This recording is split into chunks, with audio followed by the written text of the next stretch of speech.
Metal Slug? Metal Slug X.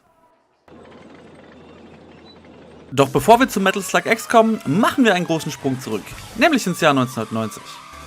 Während andere Hersteller großspurig behaupteten, ihre Konsolen würden Spielhallenqualität in die Wohnzimmer bringen, gelang dies dem Arcade-Spezialisten SNK mit dem Neo Geo tatsächlich. 4096 Farben, 15 Soundkanäle, davon 7 reserviert nur für die Sprachausgabe. Das Neo Geo hatte es echt in sich. Doch Qualität hat bekanntlich einen Preis und so kostet das Grundgerät bereits knapp 600 US-Dollar. Doch damit war es noch nicht getan, schließlich braucht man zum Spielen auch die passenden Spiele. Doch auch die riesigen Module hatten einen stolzen Preis, knapp 200 US-Dollar wurden hier durchschnittlich fällig. Pro Spiel wohlgemerkt. Ursprünglich war das Neo Geo IS, so der inoffizielle Name der Heimversion, nur für das aufkeimende Verleihgeschäft gedacht.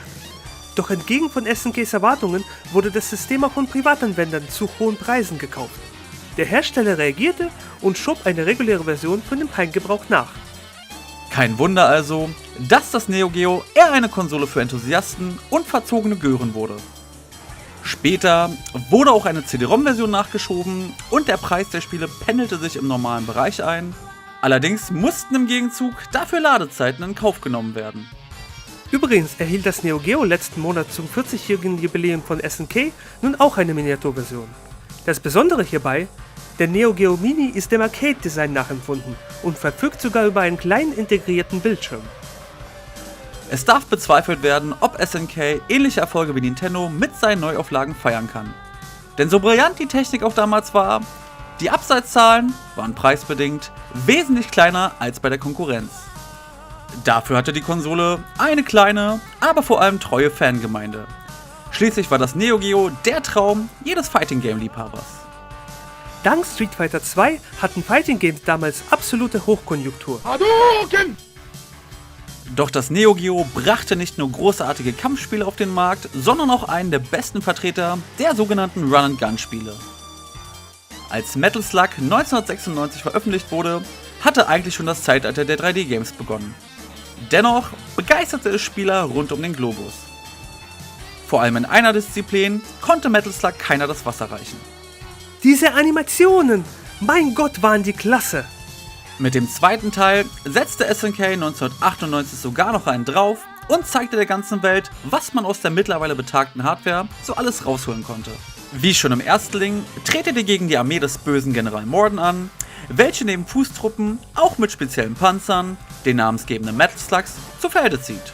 Außerdem bringt der zweite Teil erstmals die bösen Marsianer ins Spiel, welche auch in späteren Teilen immer wieder für Chaos sorgen. 1999 erschien mit Metal Slug X eine etwas aufgebohrte Version des zweiten Teils, die vor allem die Slowdowns des Originals minimierte.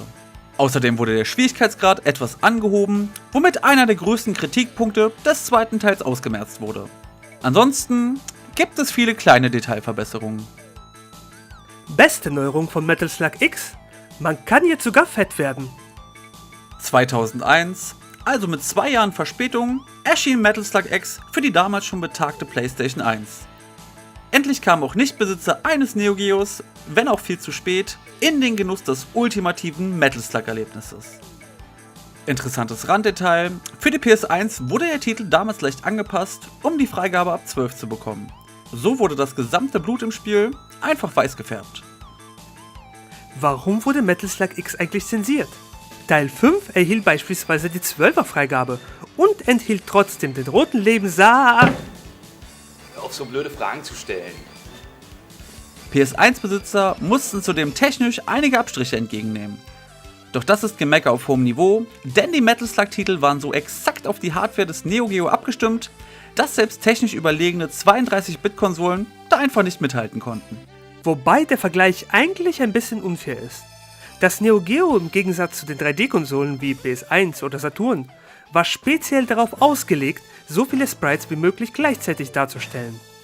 Wie viel Zeit und Mühen die Entwickler in die Animation gesteckt haben, wird vor allem dann deutlich, wenn man sich einmal das Sprite-Sheet vom Hauptcharakter Marco Rossi genauer anschaut. Den Vogel schießen aber die irre detaillierten Endbosse jeder Stage ab. Die sind nämlich eine wahre Augenweide. Leider bleibt euch während des Spiels keine Zeit zum Bestaunen. Auch abseits der Bosse geht ganz schön die Post ab. Es vergeht eigentlich kaum ein Moment, wo keine Explosionen und Projektile an einem vorbeischießen.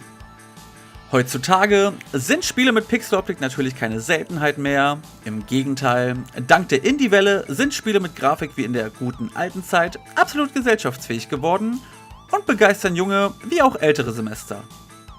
Dass sich Metal Slug einst dem großen 3D-Trend widersetzte und zeitgleich zeigte, was man mit Pixelgrafik so alles herausholen kann, das wissen mittlerweile nur noch die wenigsten.